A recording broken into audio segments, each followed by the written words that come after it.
Barkanmu da sake kasancewa tare a cikin wannan bidiyon. Idan kun lura, wannan YouTube Help Center ne inda za ka bibiye su kowace matsala ka samu akan YouTube ɗinka. Here are some examples of content that is not allowed on YouTube. Wayannan su ne content da suke magana a kai. Using someone else's real name, username, image, brand logo, or other personal information to trick people into believing you are that person. Exactly, matching a channel description to another channel. Setting up a channel using the same name. Kafin nan fara wannan bidiyon, abin da ya kamata mu sani kenan. Bari mu fara.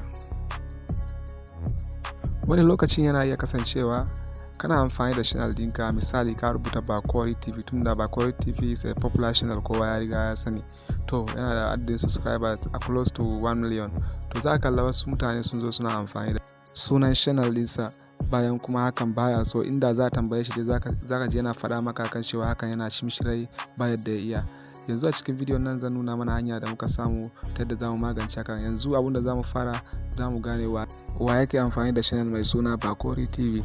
Duk wanda yake amfani da channel mai suna Bakori TV nan take za a bayyana mana sunayensu. Step namu na farko, mun taba option, za mu taba kan YouTube Studio. Bayan ka shiga YouTube Studio, ga nan page din su za su fito kamar haka. To a hannun hagunka akwai title bar, a hannun dama akwai title bar, amma shi scroller ne. To yanzu na hannun hagun za ka gangaro zuwa kan customization. Wannan alamar flower shine customization. Bayan ka taba kan customization, zai kai ka inda za ka je ka rubuta sunan wayanda suke amfani da channel ɗinka.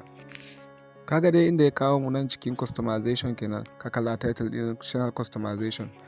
Za ka je title abun nan scroll bar naka ta hannun dama, sai ka rike shi ka gangaro don option da muke nema yana kasan shi ne. Za ka kalla an rubuta maka add selection. Inda ake rubuta add selection nan za ka ajiye traders whatever, abubuwa da dama za ka iya ajiyewa a kai. Amma yanzu muna bukatar mu samu option da aka rubuta feature channel, inda za ka yi featuring na channel naka. The most important da aka yi wannan option din a yi shi ne don featuring na channel. A karkashin channel na mutum za ka yi featuring dinsa. To in ka gangara ga shi na rubuta maka feature channel, sai ka taba kai. To nan filin da kuka gani shine search filter. Any channel on YouTube you can make a search filter.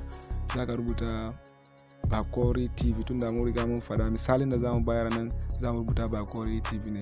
Bayan ka rubuta Bakori TV, ga nan adadin mutanen da suke amfani da sunayen Bakori TV. Bari ma in gangara in kara zumunta yadda za ku kalle su gaba daya. Arewa. Muna da matsala, yawanci za ka kalla mutane kana amfani da channel ɗinka, kowa yana ta amfani da sunan channel ɗin. Ku kalla adadin mutanen da suke amfani da channel mai suna Bakori TV, kuma bayan ba su bane suke da channel ɗin. In za ku kula nan ga ainihin mai channel ɗin Bakori TV, yana da adadin subscribers kusan 961 da wasu abubuwa ma da aka boye yanzu. To kun kalla hakan bai kamata ba gaskiya. Mutum yana amfani da channel ɗinsa, sai ka kalla wasu sun zo suna amfani da sunan channel ɗinsa, rather than kuma channel ɗinsa daban da yadda suke kwaben su a ciki. Ba ma sai iya Bakori TV kawai ba ma, kowane popular channel da yake cikin arewa, inda za ka kalla irin su Kannywood ne, ga nan Sera Movies shi ma misali ne. Kusan kamar Bakori TV din, ku kalla Sera Movies yadda suka yi yawa a ciki. Shi na shi adadin subscribers kusan 458. Amma ku kalla sauran mutane, bari in kara zuwa mata yadda kowa zai kalla sunayensu. Fi sabilillahi, ku kalla kowa ya ji ya daura sunan Sera Movies.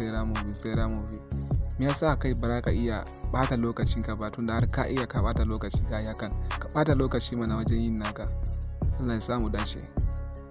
Na gode mai kasancewa tare da ku, Nuruddin Isa. Please kar ku manta ku danna subscribe, sannan kuma ku buga alamar kararrawa don videos na gaba, inda zan bayyana mana yadda za ka yi apply na appeal, ta yadda za a je terminate na channel ɗinsu.